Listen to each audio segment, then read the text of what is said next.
जय Hind. Stock market 24/7 में आपका स्वागत है। स्टार्ट कर लेते हैं सबसे पहले महिंद्रा एंड महिंद्रा के नंबर्स पे।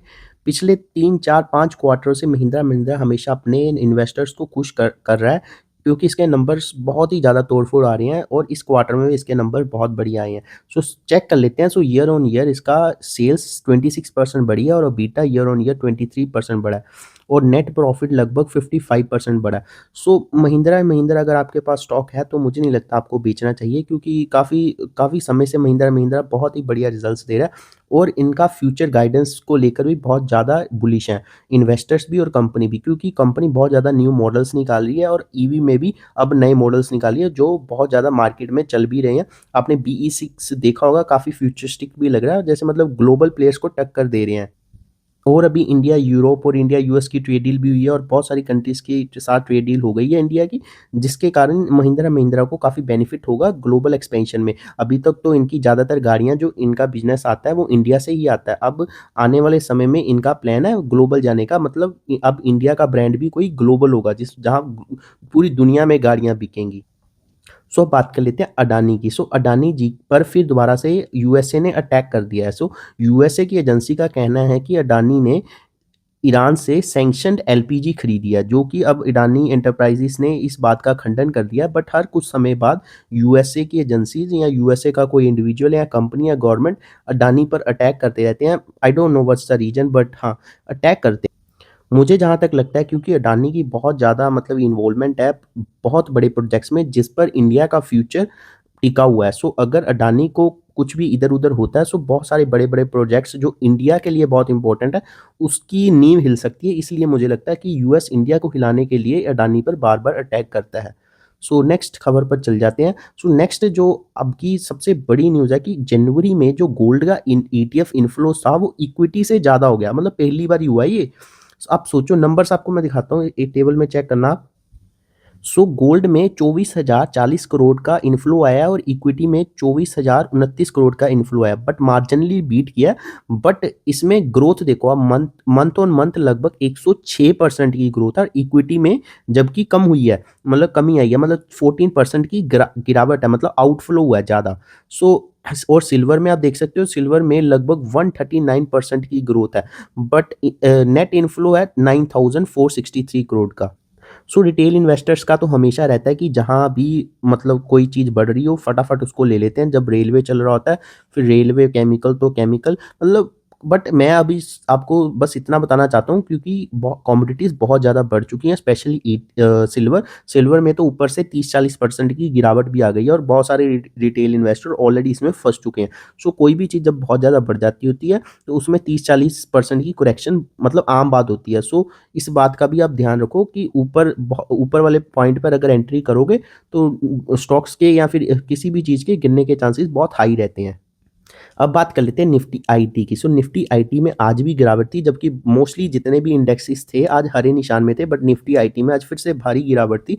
और आपको गिरावट का कारण तो पता ही है, गिरावट का कारण बस एक ही, वो है एआई। एआई मतलब इन्वेस्टर्स को मार्केट में जो काम करते हैं उनको लगता है कि एआई है जो निफ्टी आईटी का काम खा जाएगा, आईटी कंपनीज के काम खा जाएगा, बट मुझे ऐसा नहीं लगता। बट फिर भी हम डिस्कस कर लेते हैं। एक और बात जो इसमें आज गिरावट का सामने आ रही है, जो अल्फाबेट है, जो गूगल गूगल की पेरेंट कंपनी है अल्फाबेट। उसने 100 ईयर बॉन्ड जारी किए हैं। मतलब अब 2026 में अगर इसके बॉन्ड खरीदोगे तो एक्सपायरी होंगे वो 21-26 में। मतलब अगर आप खरीदोगे तो उसका कोई फायदा आपको होने नहीं वाला, क्योंकि तब तक आप तो शायद क्या हो गए ही नहीं आप। और ये बॉन्ड्स किसके लिए? एआई एक्सपेंशन के लिए, और एआई से ही आईटी को खतरा है। इट मींस दैट मतलब एआई में इतनी ज़्यादा स्पेंडिंग हो रही है ना, आईटी को इसी चीज़ से खतरा है। जितनी भी आईटी कंपनीज हैं उनको एआई उनका काम ले जाएगी, इसी बात का तो खतरा। और एआई में दिन पर दिन इतने ज़्यादा फंडिंग हो रही है, इतने ज़्यादा पैसे मिल रहे हैं एआई कंपनीज को, मतलब कोई लिमिट नहीं है। मुझे तो लगता है इसका ऑलरेडी बबल बन चुका है, ये किसी भी दिन फट सकता है अब। और जो आज गूगल ने अपना $1 बिलियन का बॉन्ड लेकर आई थी, जो ना जो गूगल, सॉरी, 1 बिलियन पाउंड का। ये जो बॉन्ड था वो पाउंड पाउंड जो यूके की करेंसी है, स्टर्लिंग पाउंड, उसमें लेकर आई है गूगल। उसको बिड कितने की मिली? 10 बिलियन की, मतलब 10 गुना ओवर सब्सक्राइब हो गया वो। मतलब इतनी ज़्यादा डिमांड है, इन्वेस्टर्स को इतना ज़्यादा बुलिश है एआई पर, उनको लगता है कि एआई ही फ्यूचर है। सो ब्याज देख लेते हैं ये बॉन्ड कितने का देगा। ये 6.1% का ब्याज देगा जो कि काफ़ी अच्छा होता है और ये पाउंड की फॉर्म में देगा। सो आप चेक करो, मतलब ऑलरेडी इंडिया की जो करेंसी है मतलब डेप्रिशिएट करती है। इस साल तो 5-6% कर रही है, बट जनरली 2-3% हर साल करती है। अगर उसको डेप्रिशिएशन को भी साथ में जोड़ लें तो लगभग इंडियन करेंसी की फॉर्म में 9-10% का ब्याज देगा हर साल अगले 100 सालों तक। तो सोचो कितनी बड़ी बात है। मतलब इंडिया में तो अभी बॉन्ड मार्केट बहुत छोटी है, जो कॉर्पोरेट बॉन्ड होते हैं, बट बाहर वाले देशों में विदेशों में बॉन्ड मार्केट बहुत बड़ी है। कई देशों में तो बॉन्ड मार्केट इक्विटी मार्केट से भी बड़ी है। और जो गूगल है ना, उसकी टोटल केपेक्स का प्लान है ना जो, वो 185 बिलियन का है, जबकि उसने बॉन्ड अभी सिर्फ 1 बिलियन के जारी किए थे, जिसको कि 10 बिलियन की बिड आ गई।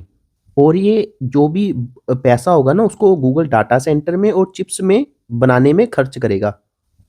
और गूगल ने अभी 1 बिलियन पाउंड के ही बॉन्ड जारी किए हैं, जबकि गूगल ने आने वाले टाइम में करने हैं बॉन्ड जारी, उसकी टोटल एस्टिमेटेड कॉस्ट हो सकती है $32 बिलियन। सो वो बॉन्ड्स अभी तो पाउंड में उसने जारी किए हैं, आने वाले टाइम में वो डॉलर में भी जारी करेगा, स्विस फ्रैंक में भी जारी करेगा, बट उसकी मैच्योरिटी छोटे टाइम के लिए होगी। सो मतलब 100 सालों का बॉन्ड मतलब जारी करना अपने आप में बहुत बड़ी बात हो जाती है, क्योंकि किसी को लगता है कि इस कंपनी 100 सालों तक जिंदा भी रहेगी, क्योंकि दुनिया में बहुत कम ही कंपनीज हैं जो 100 सालों तक जिंदा रही हैं। और गूगल का इतिहास भी लगभग 10-15-20 साल तक ही पुराना, बहुत पुराना नहीं है गूगल का इतिहास भी।